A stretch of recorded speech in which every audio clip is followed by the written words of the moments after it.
Yo, y'all already know my G's. How we started off is drunk sports talk, and we started off with a shot, of course, right? Yo, this shot is going to the legendary Frazier and Mike Green, commentated together for 25 years. Yesterday marked the day, yesterday, bro. And, supercalifragilistic, espialidocious swishing, you know what I mean? Like, yo, don't let nothing beat that, man. They had some good stories, and it was cool. It was a fun game to watch, but we're going to get into that later. But salute to the OGs, man.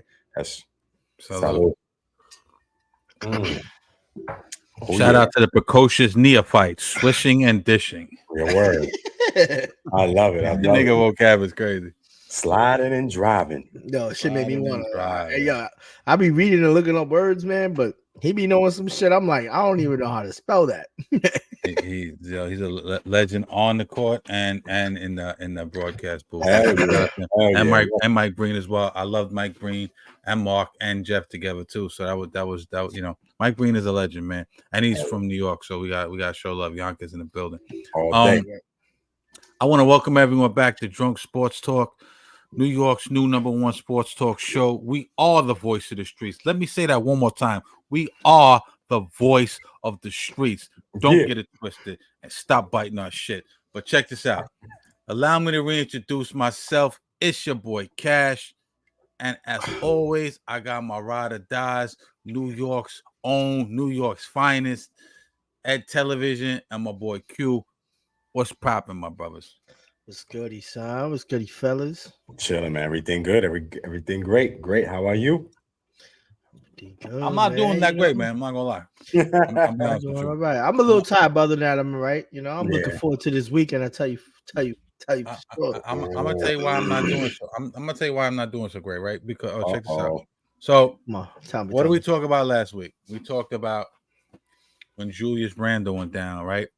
I was like, God, please don't do this to me, right? I like it's like my heart just left my body, my basketball soul just left, and I was just like, yo, man, like how could Julius go down? Julius is an integral part of what we're doing here this year and what we're doing in the future. You know what I mean? Then I calmed down, and we won a couple of games, and I'm like, okay, so they're gonna right the ship, they're gonna calm everything down. We lost to the Lakers, but I wasn't too mad at that. You know what I'm saying? A lot of reasons why we lost to the Lakers. Maybe we'll get into that in a few minutes. But so watching Memphis last night, right? And if it wasn't bad enough that Julius goes down, right?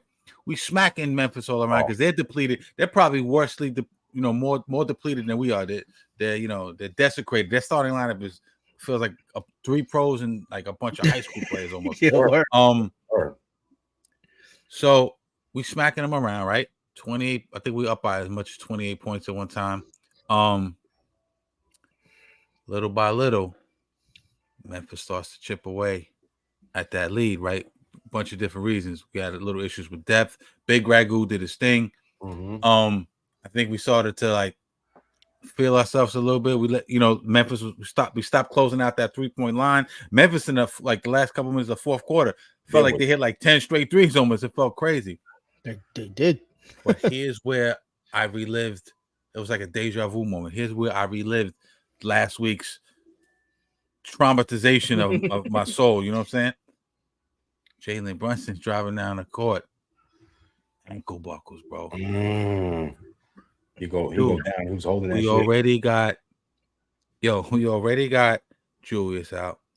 Now Jalen, we it doesn't look serious, but let's just say we're just talking about the injuries that are decimated the Knicks.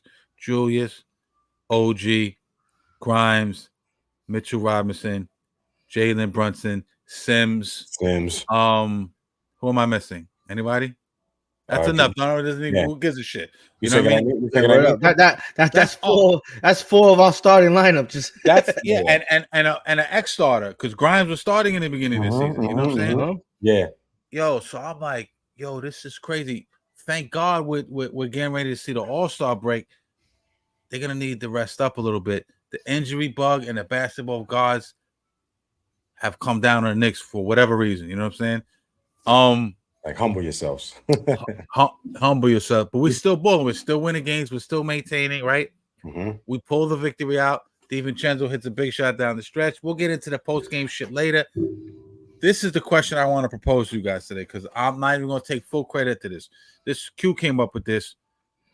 I'm listening to it, and then I heard Evan and Tiki on WFAN, which is a show I like very much, talking about all these injuries part and parcel due to Tom Thibodeau and his well-known reputation dating back to the Chicago Bulls and the Timberwolves and everybody's coach of playing guys too many minutes and running these players into the ground. Now, there's a fine line you got to walk, right? There's load management, which the NBA tried to, undo. And then there's, too much minutes, logging too much minutes in, right? It's a fine line. You got to straddle that fence. Q, I'm going to go to you first. I wanted your thoughts on this. Is Tom Thibodeau, in fact, running the Knicks players into the ground and causing these injuries? I don't think so. If this was a few years ago, that would probably be my excuse. But number one, it definitely can't be minutes because of OG. We didn't even see him get hurt. Number one, so that just came out of the woodworks. And Julius Randle, like I was saying earlier, like I just felt like I wouldn't even say it was the minutes for him. I just feel like if that dude, and you had the argument with Mambo, if that dude doesn't stand in front of him, when it doesn't matter how well rested you are, when you fall awkwardly and all that weight is going on any type of your ligaments, especially stuff associated with your joints, shit's gonna end up dislocating or getting displaced. It could happen with a knee or anything, and that's why I feel like, and he looked like he was jumping really high. I felt like his was just like a freak accident. I kind of wish he would have just like went to the side, and it looked like he was like he was like confused whether or not he wanted to do a layup or slam it on the door. And he got low bridged. Yeah, he got and he got low bridge. Now for Jalen Brunson, I just feel like Tibbs is he's just running out of plays at this point. And I'm like torn in between, because it's like, do you play him when you're down by 20? Because regardless if you play him or not, there wasn't that many points that Jalen scored in that time anyway. They still would have came back, and Jalen Brunson's probably coming back with 3 or 4 minutes left anyway. But I do feel like Jalen Brunson, especially with all the injuries going on with the whole team, with Grimes and Julius Randle and OG, he has to pick up some of the slack, especially for Randle, because he has to make some points. You got to make these buckets, even though DiVincenzo is fucking. He's putting all those tricks into his backpack, and he's walking down the train tracks, and he found himself a home over here because now he's making those points. But Jalen Brunson is that guy, and he has that responsibility. And from what I hear when he was in Nova, that's the type of person that he was. He's a tough player. He likes to play. We know Randle plays through injuries. These are the type of players that make the Knicks the Knicks. But it's also scary that this is also something that coaches and I would hope that Tibbs would have recognized, fuck it, we're up by 20, maybe let me not just play him until it really gets worse and out of order, and then boom, I'll put in my star player, because I felt like it was a little bit premature when he did bring him in, being the fact that how outrageous the lead was at that point, and he did get hurt for no reason. And it was scary. Thank God it looked good, but I really can't put the entire blame on Tibbs, in my opinion. I really can't. I think a lot of it is bad luck, and it's just wrong place, wrong time, and let's keep it a buck. It's just, are we surprised that this type of thing is happening to us, Knicks fans? It happens to the Giants all the time. It happens to the Mets all the time. It happens to a lot of the good teams, that when they're playing good and then shit just happens. It happened to the Jets in the first play of the game. No doubt. Ed, before I go to you, I want to play this clip from Tiki and Evan, and it's in the same vein of these thoughts we're talking about right now. I want to get your opinion. Here we go. They got hurt? I played sports. Well, they get hurt because guess what? We live in a city of losers, and we're going to find ways for bad crap to happen. But is it just the basketball gods' fault, or is it Tom Thibodeau's fault? Why is it that every week, and I don't want to be this is just the Knicks' bad luck, right? The basketball gods hate us. Well, what else is it? That's why they hurt the gods, not Thibodeau. The gods hurt Julius Randle. The gods hurt OG Anunoby. The gods now hurt Jalen Brunson. We can't have anything good. That's what the Knicks fan is thinking. But in the back of my mind, I can't help but say, Tibbs, man, like, protect your guys from What do you themselves. want him to do? What do you want him to wrap them up in bubble wrap? You have been so dominant. It's like when you're riding a winning streak and you're like, yeah, money, daddy can't lose, and you just keep going after it. 16-3. I get to play in great. The OG era. 16-3. They got hurt. I played sports. Well, they get hurt because guess what? We live in a city of losers, and we're going to find ways for bad crap to happen. But is it just the basketball gods' fault, or is it Tom Thibodeau's fault? Why is it that every week, and I don't want to be this. Yeah, so that's the Tiki and Evan show. Great show. I fuck with this show. Ed, your thoughts, my brother?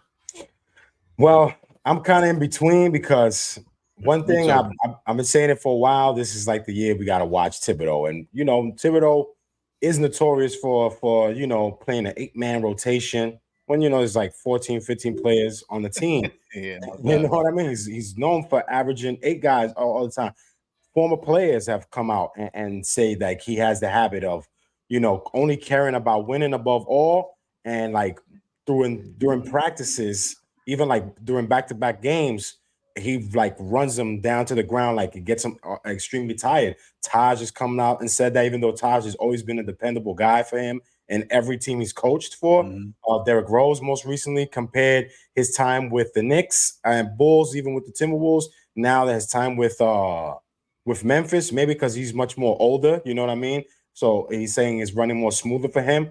But that's the only thing I don't like about Tibbs, that he just plays an 8-man rotation and motherfuckers be getting tired, bro. Like if you're winning by 20, why you still got Jalen out there? Like, play a McBride, play Malachi Flynn, play somebody different, because the OG injury, that was freakish. They said that he shook somebody's hand and all of a sudden his elbow got what hurt. the fuck? Yeah, they said it was some weird joke. I don't know, I agree with what Q said earlier on the thread. I feel like Jalen is probably pushing himself too hard, trying to be that guy to take us to the promised land right now, that he's like playing himself through injuries. That the Julius, like you guys said, freakish accident. You know what I mean? Shit happens. He's a big guy, fell on his arm.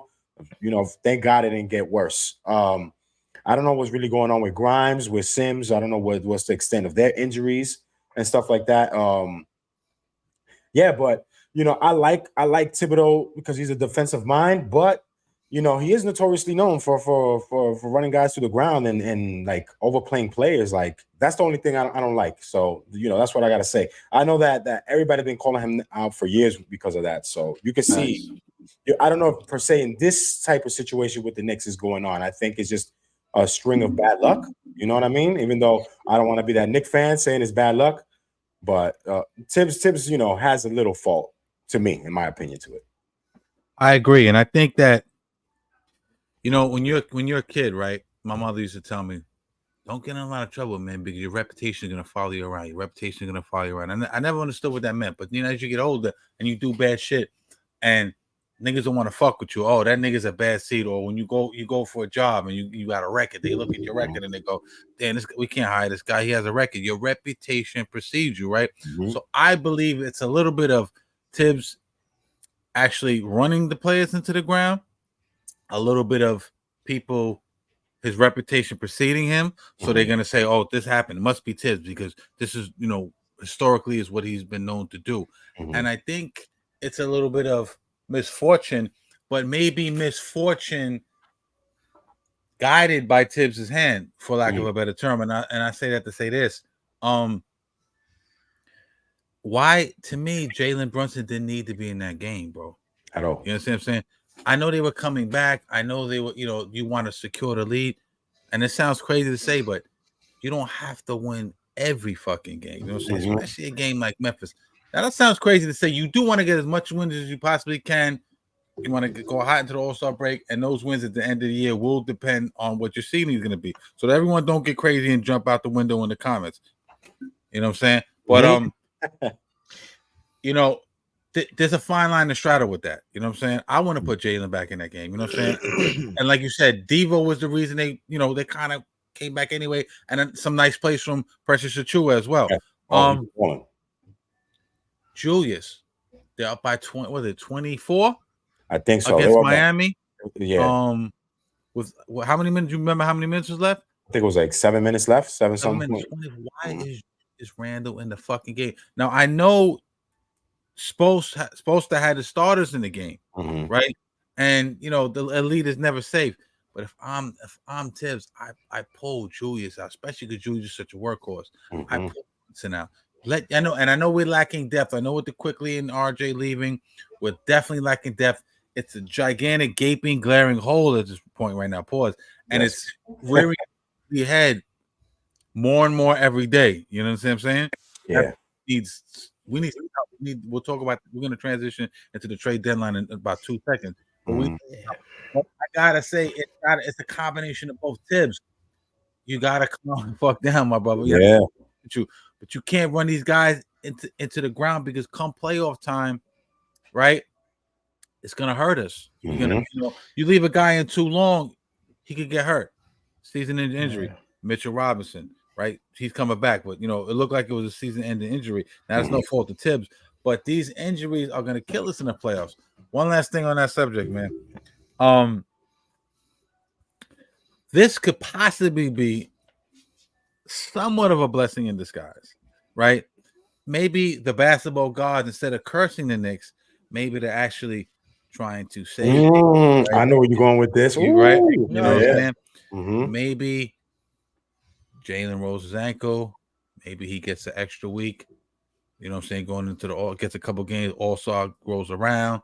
Now you're resting up. Julius, although he'll be rusty when he comes back, he's still going to be physically rested. You know what I'm saying? Mitchell Robinson, we'll see. Hopefully, now these guys are going to be rusty. We got to get them back in a certain amount of time where they could kind of shake the rust off and get into a groove. But they will be rested up. Some key players. So I don't know. But like another reason I stick up for Tibbs too, and I'm like that's why I'm like, as far as it seems, I'm kind of happy this is happening now as opposed to after the All-Star break, because I think that's when our record gets even a little bit more crazier, to be honest. But like I was looking at just the minutes played, and so if we're gonna blame Tibbs, we're gonna blame Tim for this, and we can blame him for the moment, but we can't blame him as a full picture, because then we can blame the Bulls coach. We can blame Donovan, because DeMar DeRozan is number 2 in minutes, and then Kobe White, I think, is like 6. So he got 2 of his players already in the top 10 of minutes played. They're not really getting hurt. Same thing with Devin Booker and Kevin Durant. Can't blame. Are we going to blame Vogel? But I think these players are doing this because they have to win these games. Like, look at the Suns. Like, if Devin Booker or Kevin Durant are not playing those minutes, they're probably not going to be winning those games. And we already know that team is really not even what it was shaping to be out. Depth team, right? Then we have all this depth, right? That was the big thing with the Knicks, right?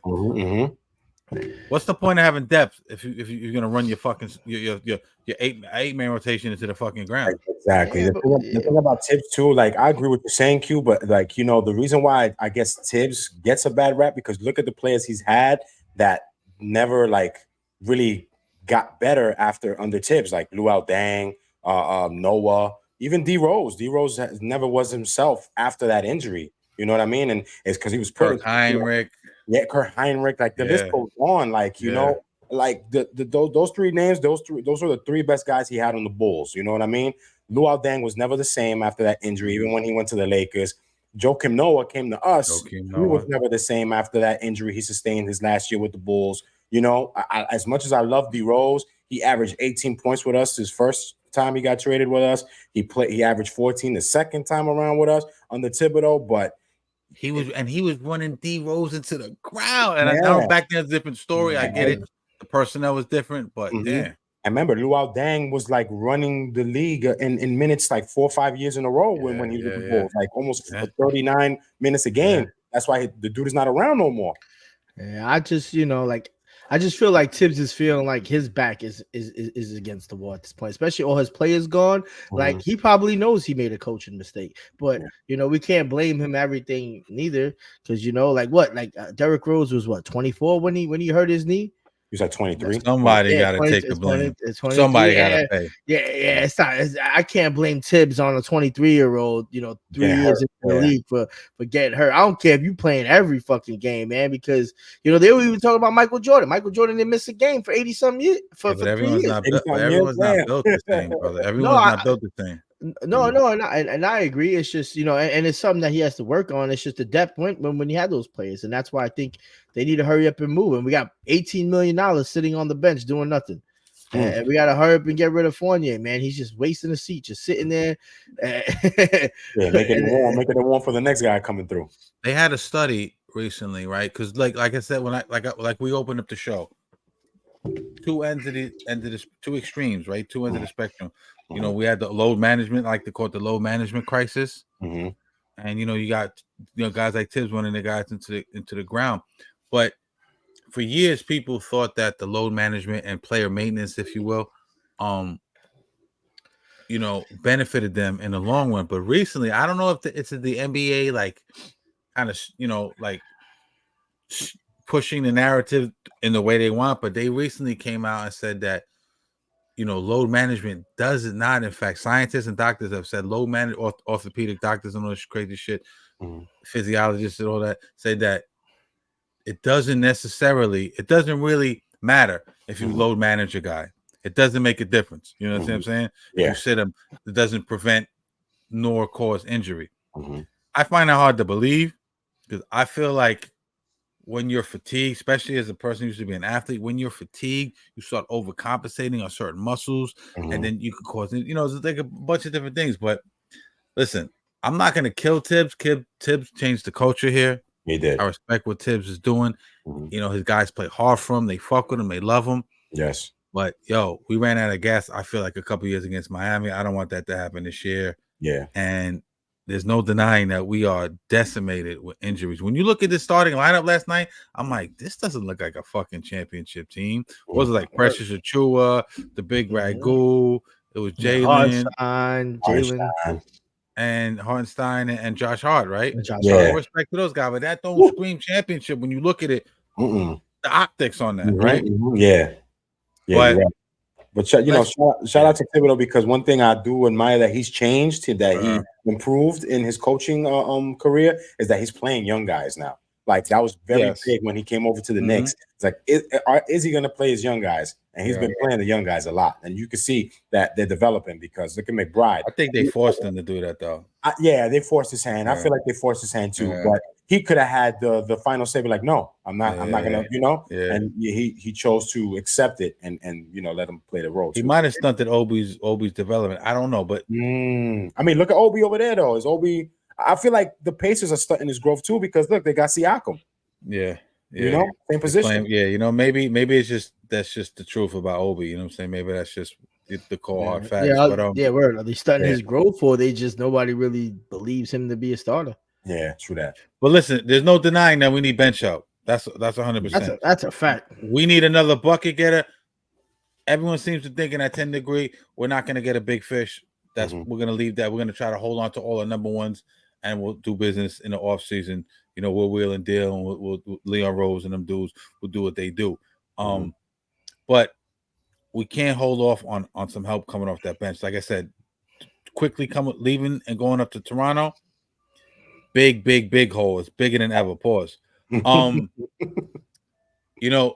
Something happened the other day, which was what made me feel inspired and made me feel like, okay, there is hope. Maybe, it actually, for lack of a better term, gave me even more confidence in Leon Rose and the Knicks front office, right?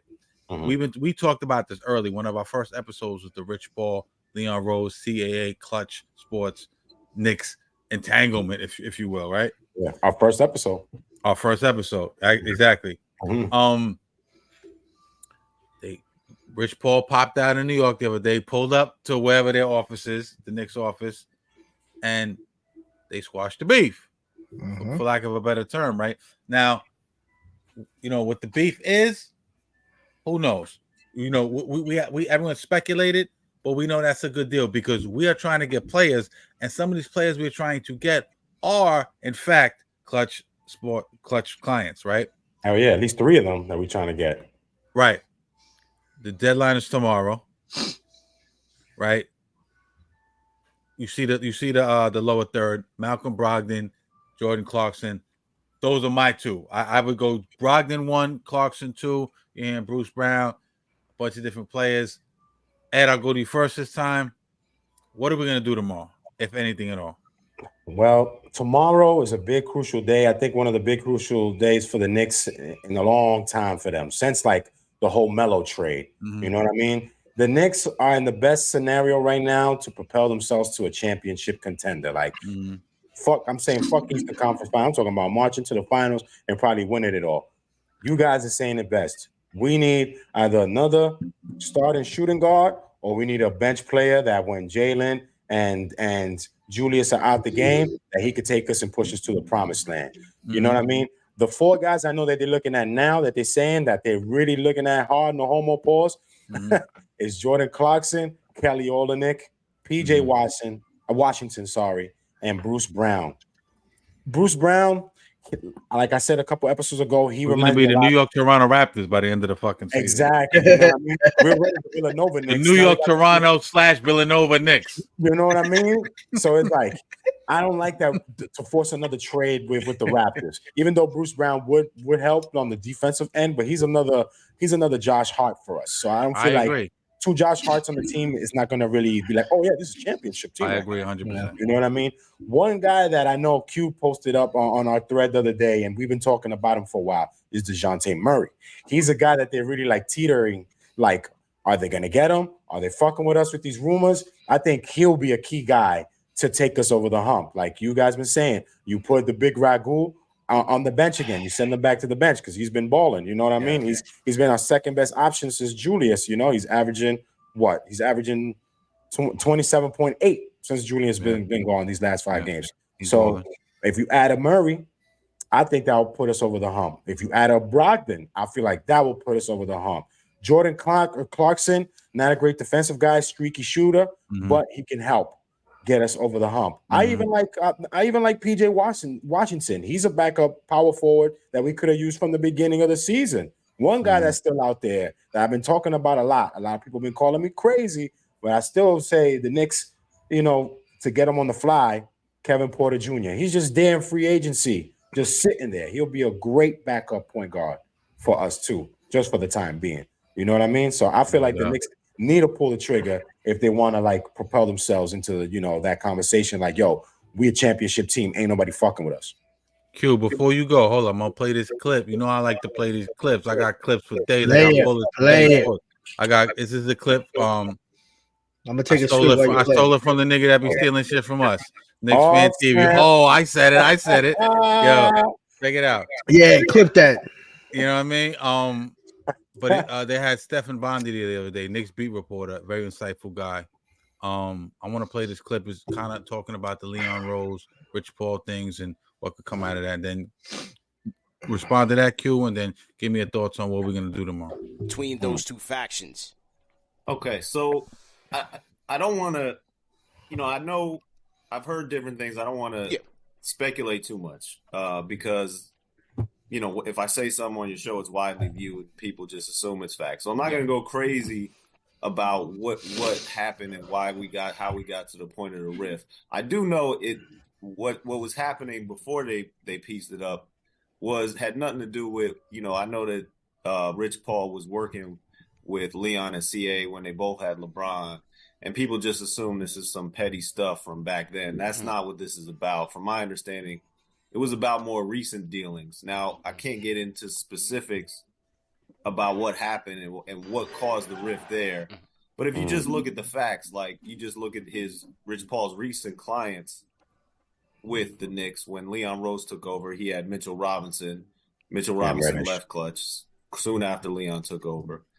He had Jericho Sims left Klutch. He had Cam Reddish. Cam Reddish had a bad experience with the Knicks. And this is Cam's own words saying the reason why I thought I wasn't playing had nothing to do with basketball. It was politics. And then I'm missing one guy. Who am I missing? Nerlens? Nerlens Noel. He dropped Klutch after, you know, while he was with the Knicks, and then he actually sued Rich Paul. So if you just look at that situation, maybe you could deduce something, but I'm not, you know, I don't want to get into specifics there. I didn't even know about that about Nerlens. So look, Cold War's over. USSR, USA, Cold War's dead. Right? Let's do business. Let's get money. Brogdon, Murray, two, Zach LaVine, two of the guys you always hear pop up in Knicks trades. Not so much Zach LaVine anymore. Brogdon and Murray, two people supposedly high on our list from speculation. Q, beef is dead. What you doing, man? Yeah, I'm definitely, I feel like if we get,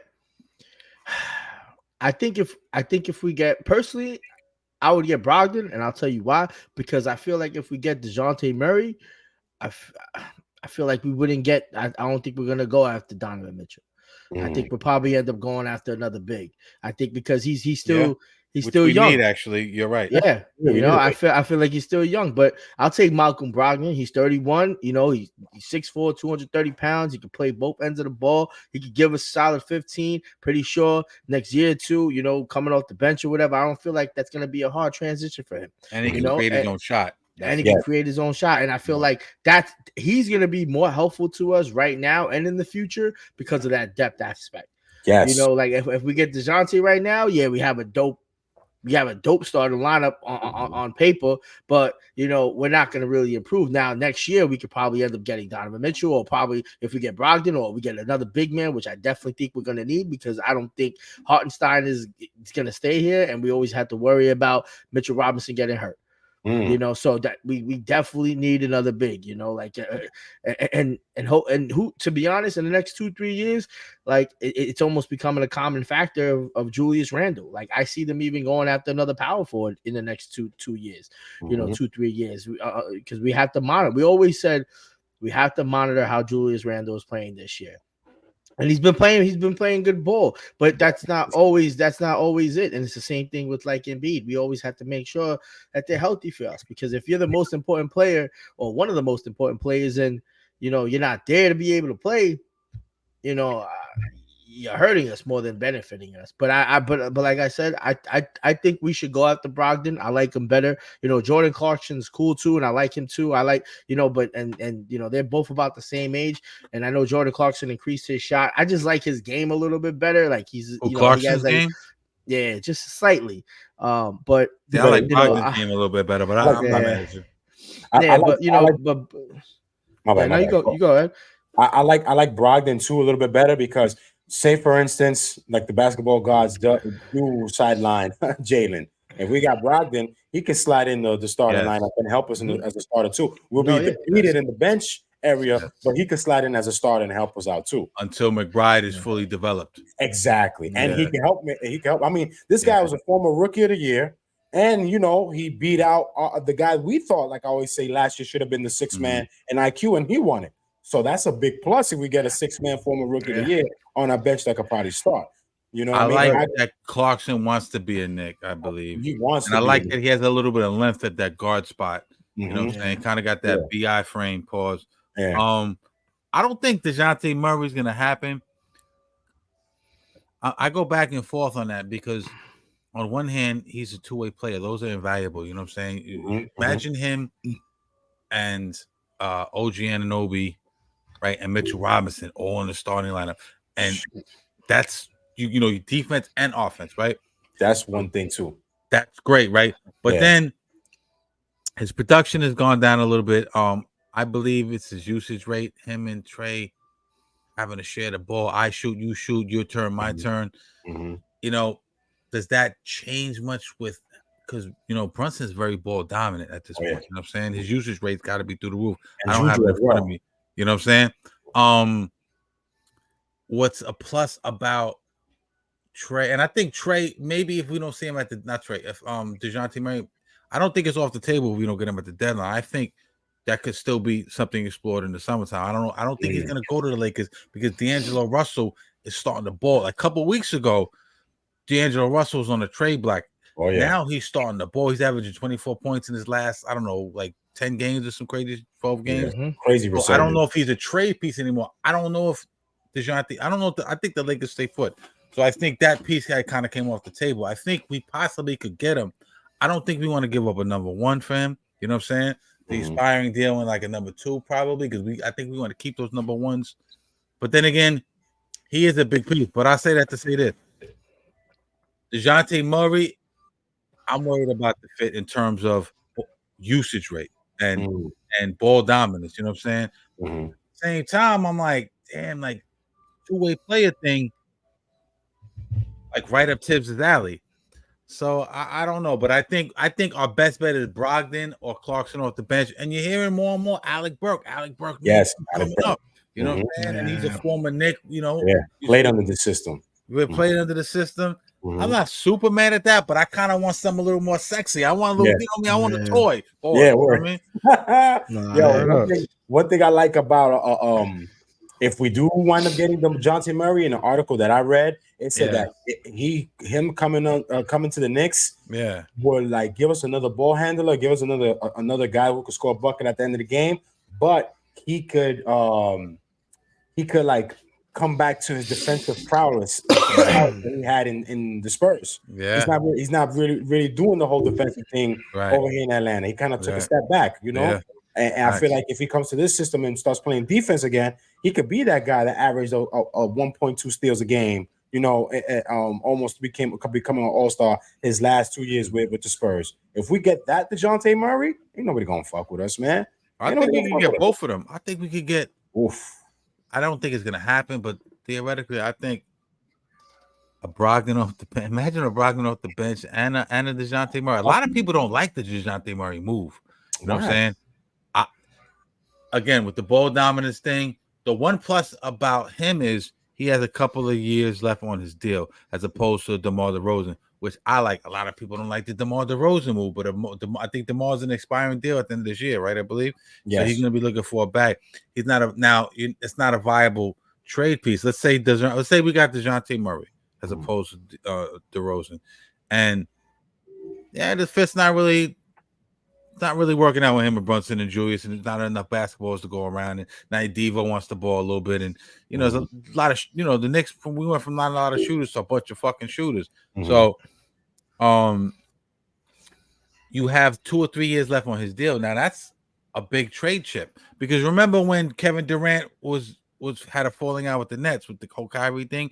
Kevin Durant had 4 years left on his deal. That's invaluable, because now I know if I trade for you, you have to stay here unless I decide I want to move you. You know what I'm saying? So that's like that could be like. So I don't think, even if we got him and it didn't work, I still think we can move him maybe for Donovan Mitchell this summer, or maybe for whoever. You know what I'm saying? I'm drawing a blank right now, but like a big piece that we're talking about. What do you guys think about that?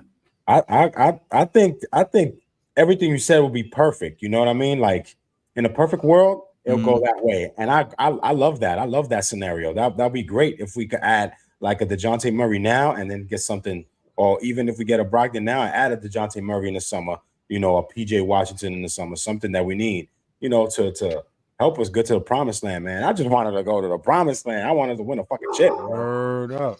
Everything now mode.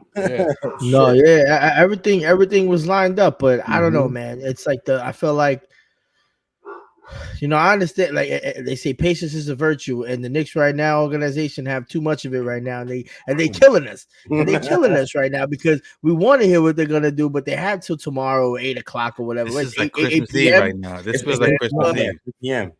3 p.m. 3 p.m. Usually it's like that, right? If they push the gas, I think it's 5. I'm taking 5, whatever.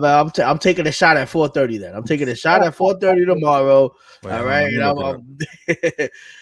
but I agree. But those would all be game changers. But I really would like Donovan Mitchell here, man. He's like, but you know what? I kind of almost see that even fading a little bit because 3 p.m. You're right, Ed. Go ahead, my bad. It's 3, right?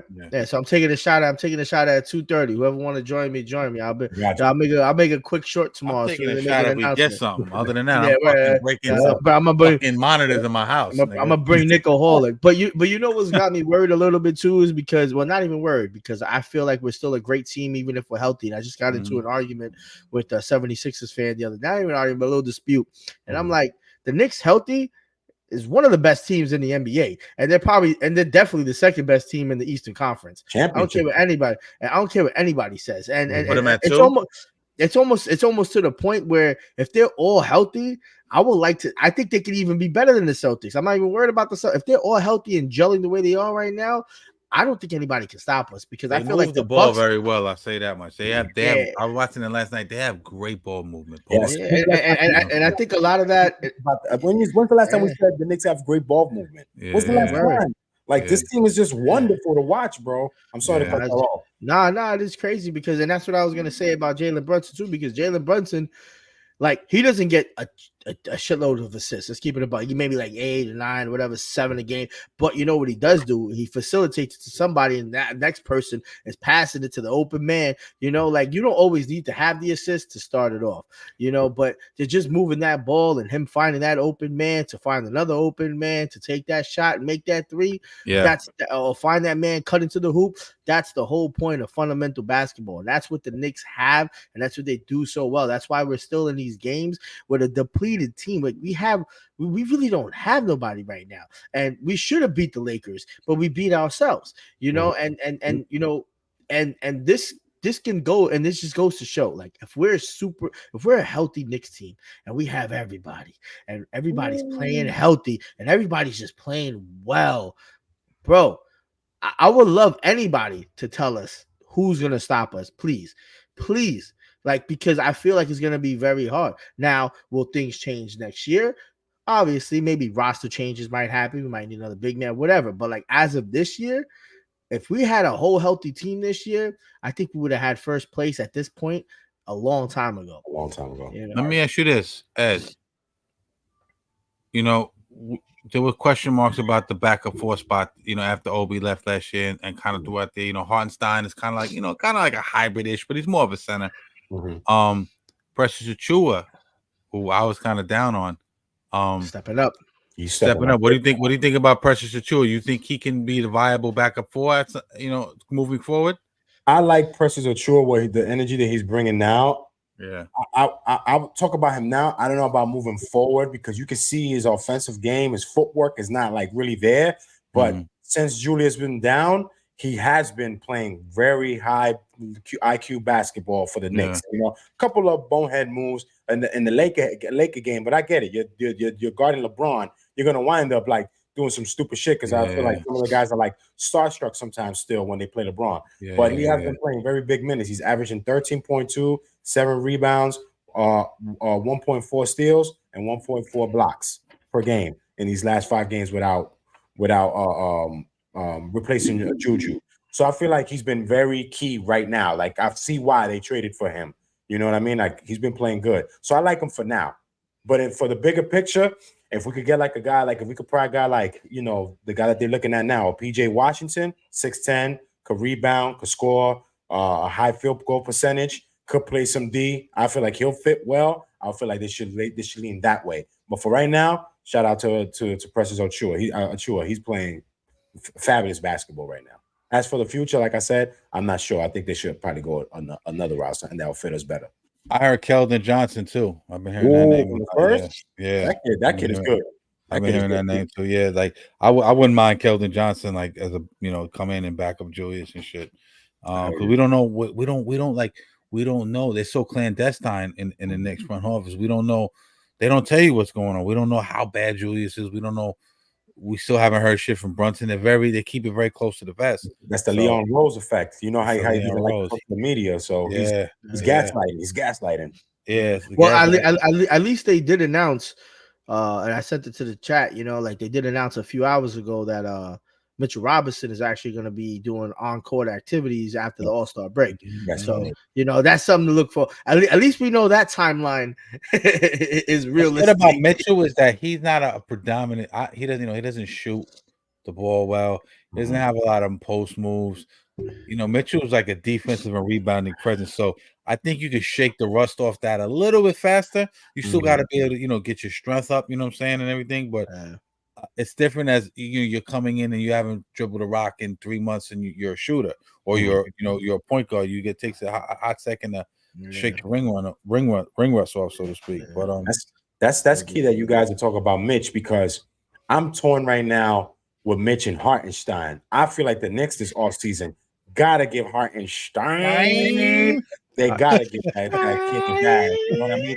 We have a lot of players on a lot of friendly deals right now. I feel like if we get Hartenstein on a friendly deal, I think that's a plus, and he's a key fucking piece for us winning the championship. They say he's gonna start. I believe I heard that he's gonna start the rest of the year. And Mitch is gonna come off the bench. I don't know how Mitch is gonna fit. You know, Mitch is very immature and selfish in that way. But if he shows some type of maturity, I saw that too. They said if he shows some type of maturity watching this team and how they're flourishing without him, and he's really dedicated to the team, he wouldn't mind coming off the bench to help this team, because Iheart, he's balling, bro, averaging 11.8 points per game, 11.8 rebounds, 2 blocks a game, 1 steal a game. You know what I mean? Like, he has great court vision. He knows how to cut, move better than Mitch. Don't get me wrong. Mitch down there on the block, I won't lay it up. I won't even try to lay it up if he's there. If I see block this monster, but the way Iheart is just playing with this team. I can't dunk them. I'm old as fuck. Man, my bad. The way Iheart is playing with this team right now, I feel like the Knicks got to make that kid a vocal point, man. Got to make Iheart. I agree, man, but I just feel like Hartenstein's gonna. I feel like that's too good to be true, man. But that would be he's gonna go somewhere else. He's not gonna be able to get the money he wants here. Because that would be like, that would be like the New York Knicks Twin Towers, man. Hell yeah, like, bro. And he fits in here perfectly. He's a great backup or starter, or however you want to interchange him, flip flop, and whatever. They fit, and they're friends too. So there's not really a lot of jealousy. I wish that could happen, but they complement each other very well. No matter who starts or who's coming off the bench, they complement each other very well, because what one can't do, the other one can't do, and vice versa. You know, and I feel like guys. Yeah, you know what I mean. That's if you look down the line of NBA teams, who has a better center duo than us right now? I don't feel like there's not enough teams. Maybe, and I won't even say them because Milwaukee, maybe the Milwaukee. Maybe I'm thinking about the Timberwolves. You got Gobert, and then you got Nasir Reed coming off the bench. Maybe them. But we got the best tandem, I feel like, in the NBA when it comes to center wise. Yeah. Absolutely. Maybe another team I could think off the top of my head, only size wise, no homo. OKC, because they got a Holmgren and they got that other kid, the other tall 7-footer on the team that get no love. You know, so. That's crazy. Yo, man, it's gonna be interesting. I can't wait, man. I can't wait. Like Bart Scott voice. I can't wait. No, yeah, like I just feel like, you know, the Knicks this is the time, and I feel like the way they've been building this team is right, and they got a young squad. Yo, I feel like we're gonna be watching a good Knicks team, whether with or without Tibbs. We're gonna watch a good Knicks team that's gonna be able to compete for at least the next 10 years. Yes, I agree. I agree 100%. I mean, with 5 games without Julius and OG, you know what I mean? We're 4-1, and DiVincenzo's been balling as our second option. We still, 9-1 in the last 10 games, bro. Like, and we're defending the Garden. We're defending home. It's like Q said a couple weeks ago. People are literally scared to come to the Garden and play us because. The Garden is Eden again, bro. The Garden, ain't nobody gonna come to the Garden and fuck with us. Caught up in this Empire State Garden of Eden. No doubt. What I mean? Shit. We keep on fluctuating between 4th and 3rd in the East, but now since Philly got the big injury to Embiid, I feel like we can climb up, man. I feel like we can climb up 2nd, 3rd, finish the season strong. I agree 100%. And even with the Bucks, man, I feel like there's a lot of disloyal. Defensively, they're not up to defensively. And they're like 1-3 with Doc, so they're trending down. 1-4 now. Oh yeah, they lost to Phoenix, right? Yeah. And then you got Giannis already disrespected Doc. He went into the second game already walking into the locker room. Yo, Giannis gotta fucking relax, man. That's not championship mentality. No. That's not team fundamental basketball mentality. Exactly. There's no sportsmanship in that. And that's what I'm hoping. Like, if we do end up seeing a Hartenstein and Mitchell Robinson, teams who want to win, man. And we see it happen in football. We see it happen in baseball sometimes with those crazy ass contracts. People take pay cuts. Everybody gotta get paid eventually. We understand that. But at the end of the day, if you want to win, you got to understand it's a business, and there's certain ways to go about this by winning, because you're going to end up moving to another team and you're going to get the bag. That's great. But you're probably not going to ever, I'm not going to say probably, but, depending on the team you go to, you may not ever win.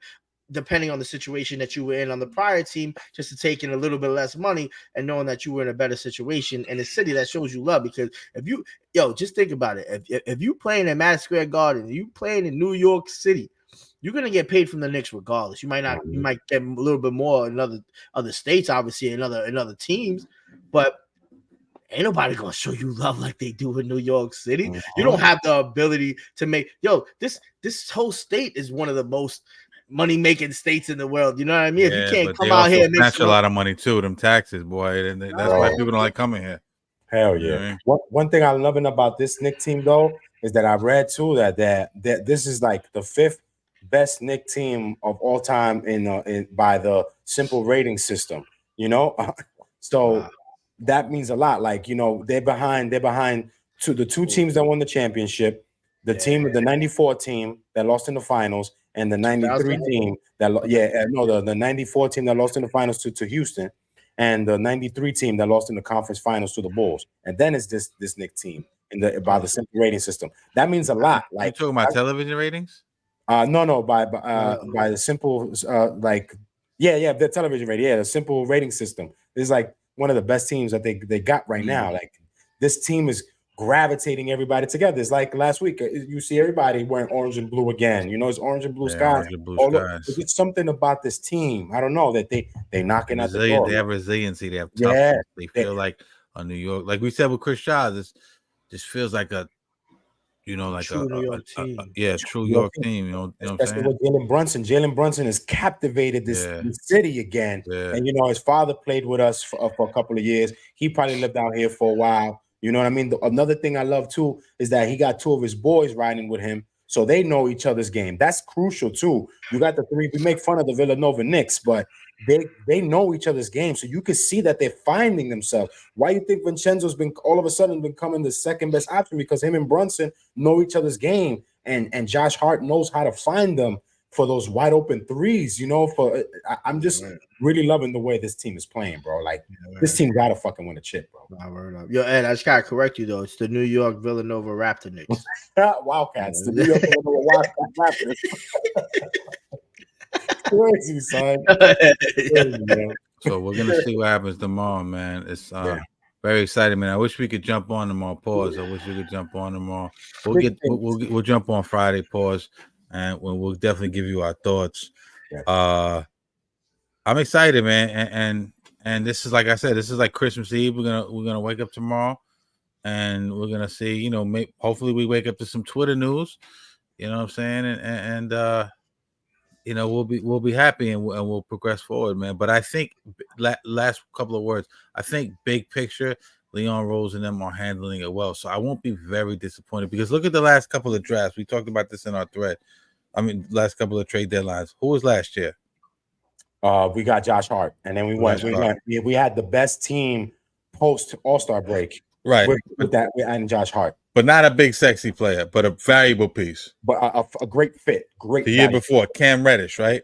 Cam Reddish should have been that. Should have been, yes. 5'2", like a 3-4-2 player. Who's doing well in the Lakers till he got hurt. The year before that was who? Do you guys remember? Year before that, who we traded for? I honestly don't remember. Yeah, I don't remember. We talked about this in the thread the other day. It was Josh Hart, Cam Reddish. I totally forgot. Like, the Knicks do so many things. Yeah, I forget too. But anyway, yeah, because the year before that, because it was like 2 years before that, is with Julius Randle, right? No, but the deadline though. Oh, deadline. Oh, yeah. We got like a couple of years. I totally forgot. That shit slipped my mind. Let me look it up. I was hyped for Cam Reddish. Like, we gave up. Who we gave up for Cam Reddish? Was it Knox? A pick. A pick? And did we give up Knox or somebody like that? Nah, I think it was a pick though. Was it? Nah. We gave up Knox. It was Knox. It was Kevin Knox. You sure? I thought it was Kevin Knox for Josh Hart. No, it was who we give up for Josh Hart. I forgot we gave up for Josh Hart. You're probably right. Wait, you're talking about the trade for who? For Cam Reddish. How we could give up Josh Hart for him? No. He said that he was talking about if Knox went to the Blazers for Josh or to the. Nah, Knox wasn't on this team last year. I think you're right. I think it was Cam Reddish. Cam Reddish for Knox, right? Yeah, I think so. Cam Reddish for Knox. I was so excited because Knox is a bust. He was a bust. Yeah, Knox was a bust. Knox was a big bust. Damn, wow, that's crazy. The New York Knicks acquired Cam Reddish in a trade with the Hawks for Kevin Knox. Yeah, and a pick, right? Yeah, in a 2020. I know, I was pissed. We gave up a fucking draft pick for that shit, and then we didn't play him. And and that goes back to what Kevin Bondi said, that it's politics. You know, Cam Reddish. I feel like he got a raw deal because Cam Reddish is pretty good, bro. He's lengthy. He can shoot. He's you know, he can create off the dribble. He's like he reminds me of like a poor man's KD almost. You know what I mean? Yeah, man. He has a great jump shot. Coming out of college, they said that between the 3 All-Stars on that team, between him, Zion, and RJ, he was supposed to be the better professional. Yeah. They were saying that. And LeBron likes him. LeBron fucks with him. You know what I mean? He's a vibe, you know. But anyway, man, that's another great episode, man. LeBron. I wanted to talk about LeBron, but you know what? I don't even want to give LeBron no fucking time, man. I'll be honest with you, man. I agree. LeBron is just trolling and leveraging his position in the NBA, you know. And Stephen A. Smith just sucking him off right now. No homo. Just Stephen A. Smith is a fucking clown. I'm like, why you LeBron right now? We don't need a 39-year-old LeBron on this team. If this was 2010, like, you know, before the I'm going to Miami thing, LeBron, come over here, bro. Or even when with the Knicks towel on the other day, you know, trying to come on, get out of here with that. Yeah, shit, I'm the king of New York. Trying to posture. He was flexing like he beat us like when he beat us like it was a big thing, like, oh, I ended your streak. Y'all were whack. Y'all beat a depleted Knicks team, and we still almost won that game. But yeah, man, great show. Good work today, my brothers. Catch us Friday. We'll be talking some Giants. Yes, talking some NFL Super Bowl. Talk TAWK. And we'll talk more next. Yo, Cash, y'all coming to my crib right Sunday? I'm gonna have like 3 midget strippers all my height. Let's go. Nice. I don't fuck with midget strippers, but I'll be there. I'm there. I'll be behaving myself. I will be behaving myself. I love it. I'll leave y'all with the midget strippers. I'll fuck with give me an Oompa Loompa. I'll take it. But that's what it is, man. Drunk Sports Talk. Ed, take us out of here. You already know, man. Shout out to episode 26 with my brothers. We here for now and forever to infinity. You're 24 to infinity. With that being said, for everybody throwing shots at DST, I only get half a bar. SMD. Salute, fellas. Salute. Salute. Stop biting our shit, CP. Yeah, word up. Not even stealing our shit. They biting our shit. Yo, show some love. If you gonna bite, show some love, bro. And I fuck with you too. You hurt me right now. You know what I mean? Word up. Peace. Peace.